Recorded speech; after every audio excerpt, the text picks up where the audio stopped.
Bejt Čech, to je trochu divná karma. Je to trochu divná karma, lidi, co mají všechno, to přestali zvládat.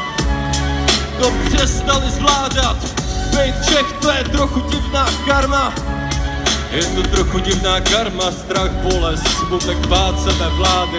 Zas jsme na cestě, odkud se je těžký vrátit. Jsem synem nešťastného národa, co si při mým přenosu přestává vážit svobody. A jak už to tak vypadá, zalézá do kouta místo, aby šel světu naproti. Ve zprávách hoří Alepo, máš starost, tak se oplotit, jde o lidský životy. Jednou jim místě postavíme monument, na kolenou ptát se, jak jsme to mohli dopustit.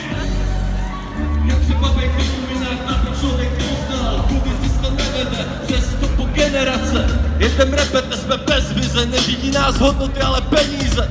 Ale není to tak strašný sen, jsou věci, které nezměníš, ale změnit se vždycky lze. A být právě tím, kým chceš, třeba můj anděl řek, Honzo, te ak dostačí mi jedním, jste bejt Čech, to je trochu divná karma.